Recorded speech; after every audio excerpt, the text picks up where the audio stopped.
अहिल्यानगर जिल्ह्यातील पारनेर तालुक्यातील नारायणघावण गावातील रखडलेल्या रस्त्याच्या प्रश्नानं आता संतप्त ग्रामस्थांचा संयम सुटू लागलाय।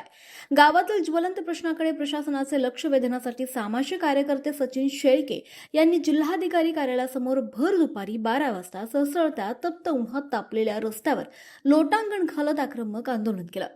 अंगाची लाहीलाही करणाऱ्या उन्हात शेळके यांनी केलेल्या या आंदोलनानं प्रशासनाच्या उदासीन कारभारावर तीव्र संताप व्यक्त करण्यात आला। लोकशाही मार्गाने किती वेळा विनंत्या करायच्या असा सवाल उपस्थित करत त्यांनी निवेदनाद्वारे आपल्या भावना जिल्हाधिकाऱ्यांपर्यंत पोहोचवल्या। नारायणघावण गावातील अवघ्या 120 ते 150 मीटरच्या रस्त्या चौपदरीकरणासाठी ग्रामस्थांना अनेक वर्षांपासून संघर्ष करावा लागतोय। या रस्त्याअभावी विद्यार्थी, ग्रामस्थ आणि प्रवाशांना दररोज जीव धोक्यात घालून प्रवास करावा लागतोय। अनेक गंभीर अपघातही यामुळे घडलेत, तरीही प्रशासनाकडून मात्र सातत्याने दुर्लक्ष होतंय। यापूर्वीही ग्रामस्थांनी विविध प्रकारची आंदोलनं केली, निवेदनं दिली, पाठपुरावा केला, मात्र प्रशासनानं कोणतीही ठोस दखल घेतली नाही। त्यामुळे आता नागरिकांचाही संताप उफाळून आलाय। सध्या आंदोलन लोकशाही मार्गाने सुरू आहे, मात्र प्रश्न तातडीने मार्गी लागला नाही तर संपूर्ण ग्रामस्थांना सोबत घेऊन तीव्र स्वरूपाचं आंदोलन छेडलं जाईल असा इशारा सचिन शेळके यांनी दिलाय। इतकंच नव्हे तर संबंधित प्रशासकीय अधिकाऱ्यांच्या निष्क्रियतेविरोधात प्रतिकात्मक प्रेतयात्रा काढून गावात पुतळा दहन करण्यात येईल असा आक्रमक इशारा देखील आंदोलनकर्त्यांनी दिलाय। नारायणघावांच्या रस्त्याचा प्रश्न आता केवळ विकासाचा मुद्दा राहिला नाहीये, तर तो ग्रामस्थांच्या अस्तित्वाचा आणि सुरक्षेचाही प्रश्न बनलाय। आता तरी प्रशासन जाग होणार का असा सवाल संतप्त ग्रामस्थांमधून उपस्थित केला जातोय। नमस्कार, माझं नाव सचिन बबन शेळके, राहणार नारायणघावण, तालुका पारनेर, जिल्हा अहमदनगर। आज या ठिकाणी नगर पुणे महामार्गावर असलेले नारायणघावण गाव आणि या गावामध्ये असलेला अरुंद रस्ता, या रस्त्याची अवस्था 20 वर्षापासून हा रस्ता प्रलंबित आहे।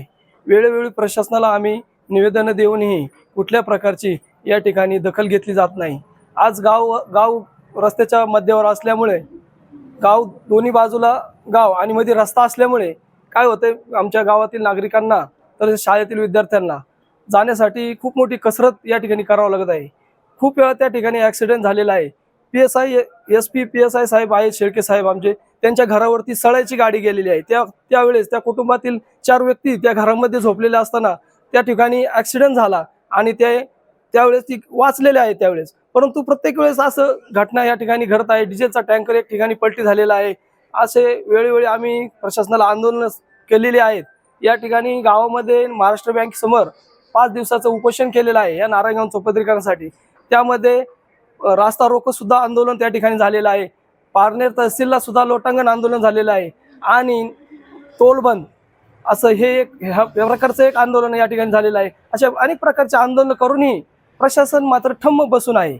या ठिकाणी कुठल्याही प्रकारची दखल घेतली जात नाही आणि आमच्या गावातील लोकांना आज रस्ता ओलांडण्यासाठी खूप मोठी कसरत या ठिकाणी करावं लागत आहे। रस्त्याने जाणाऱ्या ॲम्ब्युलन्स गाड्या असतील, ट्रॅफिक जाम होत आहे। 945 पैकी 815 मीटरचं काम झालेलं आहे, परंतु त्या ठिकाणी फक्त 130 मीटरचं काम आमचं राहिलेलं आहे। आमच्या गावातील भूधारकांना त्या जागेचा मोबदला मिळावा आणि त्या ठिकाणी रस्त्याचं काम चालू व्हावं, आमची एवढी मागणी आहे। आणि या ठिकाणी जिल्हाधिकारी साहेबांनी प्रांत चिंचकर साहेब यांना काला म्हणून घोषित केलं, अधिकारी म्हणून नेमलं। त्यांनी एवढे दिवस काय केलं आतापर्यंत खूप मोठ्या घटना, खूप मोठे ॲक्सिडेंट झालेले आहेत, कुटुंबातील व्यक्ती या ठिकाणी गमावलेले आहेत, तर त्यांनी या ठिकाणी कुठल्याही प्रकारची दखल घेतलेली नाही। यामुळे आम्ही आज नगर कलेक्टर ऑफिस या ठिकाणी लोटांगण आंदोलन घेऊन जिल्हा प्रशासनाला पुन्हा एकदा जागा करण्यासाठी या ठिकाणी आम्ही आंदोलन केलेलं आहे। आणि या ठिकाणी प्रांत चिंचकर साहेब यांनी कुठल्याही प्रकारची दखल न घेतल्यामुळे त्या साहेबांना निलंबित करावे अशी या ठिकाणी आमची मागणी आहे। या ठिकाणी नारायणगावातील ग्रामस्थ सर्व या ठिकाणी आलेले आहेत।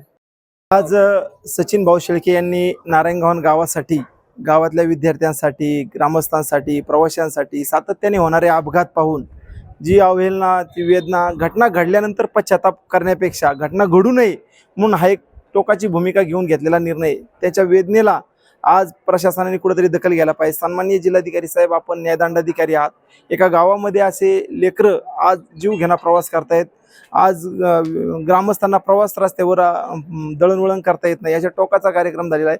आज 120 ते 150 मीटरचं अंतर त्या ठिकाणी राहिलेलं आहे. इतर ठिकाणी काम चालू आहे, परंतु ह्या एका छोट्याशा कामासाठी तुम्ही 20 वर्ष या ठिकाणी लावलेत आणि एका बाजूला तुम्ही मुबलक असा मोठ्या प्रमाणात निधी टोल नाक्याच्या माध्यमातून वसूल करताय. हा टोल नाक्याचा निधी नेमका जातो कुठं याची पुढच्या काळामध्ये आम्ही चौकशी करणार आहे. या ठिकाणी सचिन भाऊंनी सांगितलं की दरम्यानच्या काळामध्ये काला म्हणून घोषित केलेले चिंचकर साहेब यांनी या ठिकाणी या संबंधित विभागांना, भूमी अभिलेख असेल, महसूल असेल, या सगळ्या विभागांना त्या ठिकाणी पत्रव्यवहार करून त्यांची एक संयुक्त मीटिंग घ्यायला हवी होती आणि याचा निर्णय तातडीने घ्यायला पाहिजे होता. या ठिकाणी जिल्हाधिकारी साहेबांना मागच्या वेळेस आंदोलनाचा इशारा ह्याच पद्धतीने दिला होता.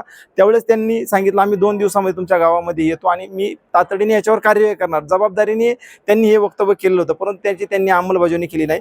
त्यामुळे सचिन भाऊंना या ठिकाणी लोटांगण घ्यावं लागतं. आज लोकशाहीमध्ये स्वातंत्र्यानंतर आमच्या एका व्यक्तीला गावातल्या नागरिकांसाठी, विद्यार्थ्यांसाठी लोटांगण घ्यावं लागतं. याच्यापेक्षा मोठी शोकांतिका नाही. एका बाजूला बुलेट ट्रेन बांधतात, विमानमध्ये एक छोटासा गावातला महामार्गावर, नगर पुणे महामार्गावरील हायवेवरील एवढी मोठी अवजड वाहने, सगळ्या बाजूला MIDC औद्योगिक वसाहती असताना तिथून गाड्यांची स्पर्धा चालू आहे. अशा ठिकाणी अरुंद रस्त्यामुळे खूप जीवघेणा प्रवास होतोय आणि अशा प्रकारच्या जर घटना वारंवार जर घडत असतील आणि हे जर आम्ही आता पुढच्या काळामध्ये सचिन भाऊंनी टोकाचा निर्णय घेण्याची भूमिका या ठिकाणी मीडियाच्या माध्यमातून सांगितलेलीच आहे. अशी वेळ प्रशासनाला येऊ नये, प्रशासनाने विश्वास निर्माण करण्यासाठी आपला विश्वास गमावू नये. आता एवढी 5-7 आंदोलनं या ठिकाणी झाले, टोल बंद असेल, रास्ता रोको असेल, उपोषण असेल, आता आमचा संयम या ठिकाणी सुटलेला आहे. लोकशाही मार्गाने आंदोलनं चाललेली आहेत. त्याची तुम्ही गांभीर्याने जर दखल घेत नसाल तर पुढची आंदोलनं तीव्र स्वरूपाची होतील. सन्माननीय जिल्हाधिकाऱ्यांना विनंती करतो आपण याची दखल घेऊन आमच्या बांधवांना, विद्यार्थ्यांना, ग्रामस्थांना न्याय द्याल. धन्यवाद.